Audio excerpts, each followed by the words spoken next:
Alright, so I have a 2012 Outback with the misfortune of one of the fog lights and one of the low beam lights went out at the same time, more or less. And what I'm going to do is try and show you the method that I have found I think is the easiest or easiest way to replace the low beam light. Let me turn those off. So instead of, normally you go up through the wheel well. So what I'm going to try and do is right here is the cover. I don't know if you can see it, but light's not quite cooperating, but there's the gray cover right here in line that the back of the light housing, and by pulling this flap up you can reach down a little bit into here and kind of grab the cover before it falls, and then manipulate the bulb through this gap. So I'm gonna stick my arm in here and try to unscrew. It turns like 1/8 of a turn. Okay, it turned. I should have brought something to pry with. I brought my handy multi-tool that has something to pry with. A screwdriver would be a little bit easier to use, though. You can get a little more room by taking out the battery. I'm hoping I don't have to do that, because I, quite frankly, don't want to have to deal with that. And try not to drop it, because it's a pain in the neck to get this cover back. Here's what the cover looks like, and it goes for reference in about that orientation when it's locked, and it rotates counterclockwise to open by about 1/8 of a turn. Don't lose the gasket either. So now we can access the back of the bulb housing. The next fight is to carefully, don't pinch the wires, but carefully prod the connector off of the old bulb.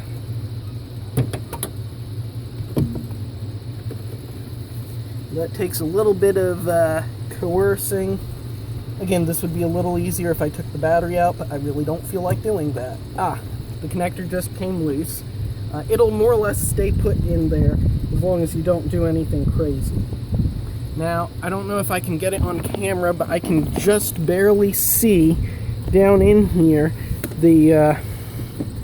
there's a retaining clip in here that has to be undone so that it will unclip the bulb, and that's what's holding it. The easiest way is take some needle nose pliers and get in here like that, and it unclips, and usually the bulb will stay put enough on its own. You can then grab the take note of the orientation, that's somewhat important. Then you can grab the one of the spades of the connectors. Don't drop the bulb like I'm trying to do. And you can very carefully maneuver it out. It may be worth testing with the broken bulb a couple times how to get it in and out without touching the glass on anything, because you don't want to get grease or anything on the glass. So I'll set that there. Now let me slice open the packaging on the new bulb.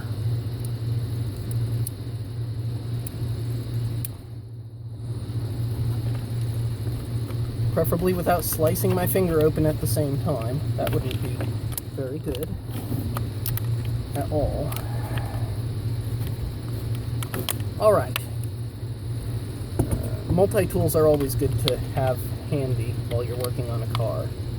So here is the new bulb, and I took note that it needed to go with the flat spot in about the 7 o'clock position. So now I'm going to take a very firm hold of this and very, very carefully feed it through this opening here. There's not a lot of room for error, but if you practice a little bit, you shouldn't need a whole lot of room. For the moment, I'm going to hinge that clip out of the way a little and see if that gives me, there we go, that gave me the room I needed. And slide it around behind there. Keep a good hold of it, you don't want it to drop.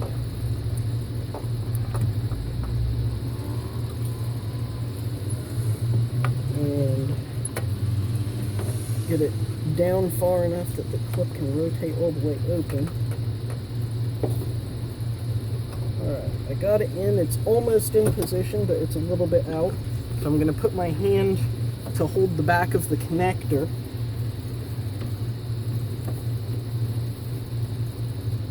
So that it can't drop down. And then I'm going to carefully try to jiggle it until it rotates and seats into position. I think it just seated into position. And now, try to rotate the retaining clip very carefully back into position. Last time I did this method, I had the battery removed, which was, it gave me a lot more room to work, but it was a little bit of a pain. Because I had to get it in and out and reprogram some stuff. There we go. I think that clip just popped back in. Yeah, and it looks like it's properly seated in the little recess. The little flat part's on the right side. Now I just got to get that connector back on. And I'm thinking if I can see it line up.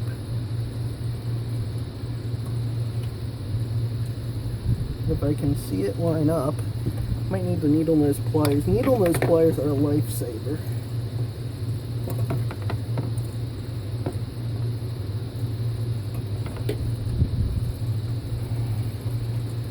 The most difficult part of this is getting into a position where you can see what you're doing while you're doing it.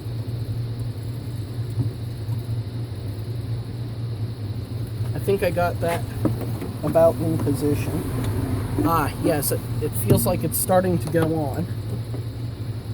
Now that it's starting to go on, I can just reach in here and give it a couple good shoves. Let's turn the lights on.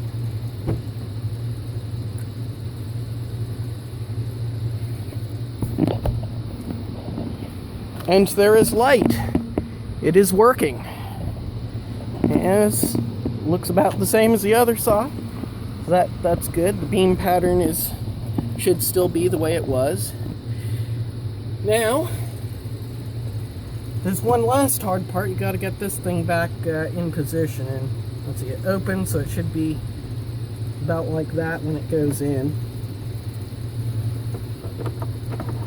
That little tab is helpful because you can feel it, but you can't necessarily see it.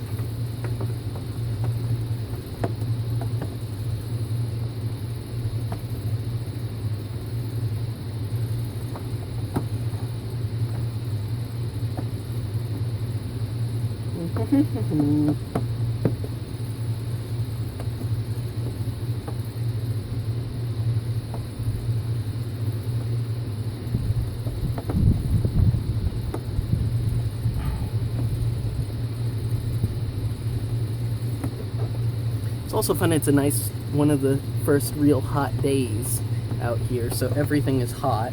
And I had to drive over to buy this bulb today, so the engine is hot. And I think getting this seated is one of the most difficult parts.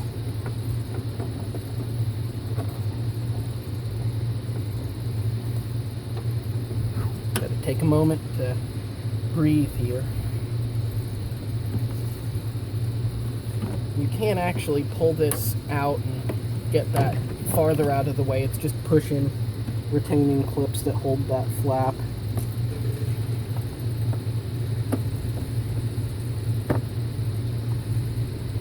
Ooh, did it go in? Oh, it almost went in.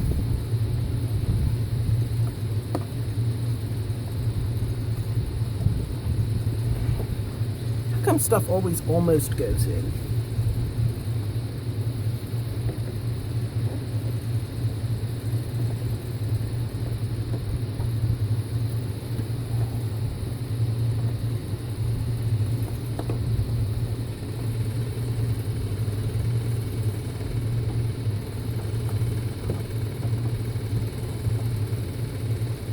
Maybe I was, oh, that's right, I said it goes counterclockwise, so maybe I misremembered. Maybe it needs to go in the 5 o'clock position instead of the 6 o'clock position.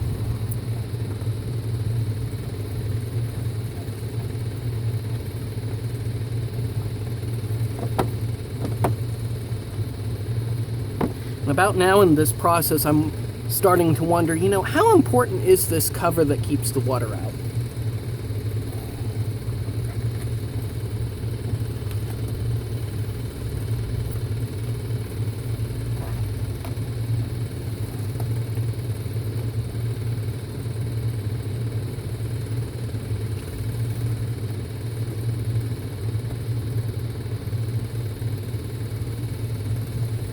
The annoying thing is, in my experience, it's not terribly much easier to install this cover part going up through the fender area.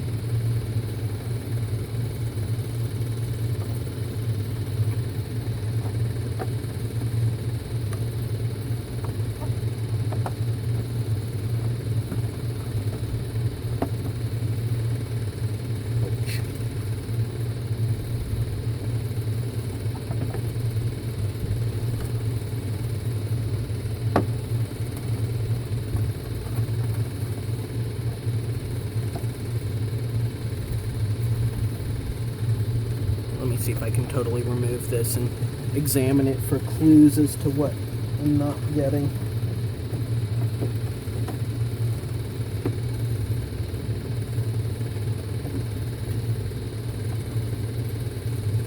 Please don't drop. That would not be good on the video. Alright, so I didn't get it. What am I missing?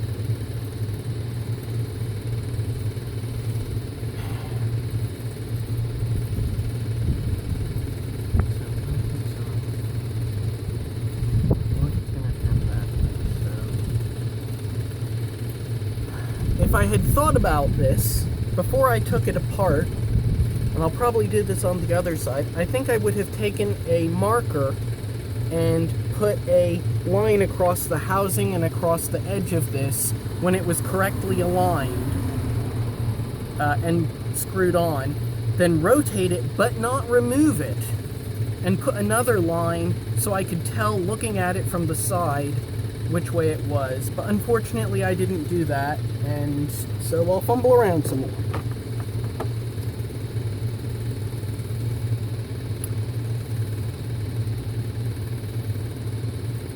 Perhaps wiping this down with a little silicone lubricant.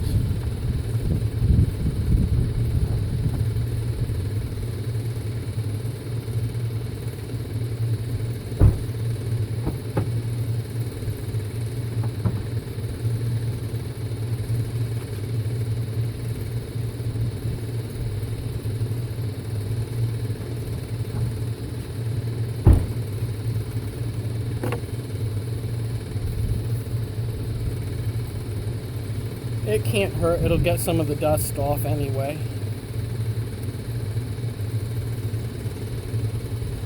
Yeah, that's kind of disgusting. Alright, one more go. And we'll see if I can look like less of an idiot this time. There's a wiring harness, it has to go above.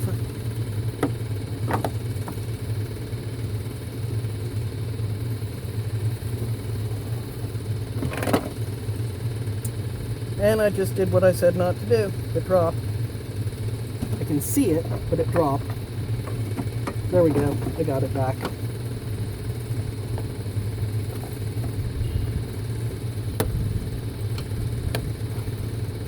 Oh, did it go in place? I think it went in place.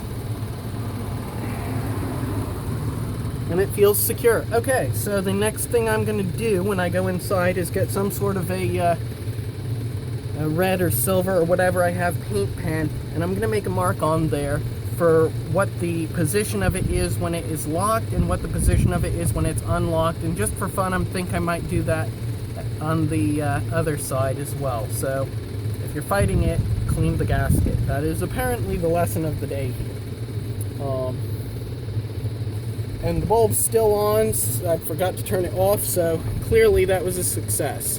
The fog lamps I haven't found any way to get at other than going up through the bottom, but I did get a tool from Horrible Freight, a push pin puller, something like that, that is supposed to make it easier to do those. So hopefully this will help somebody.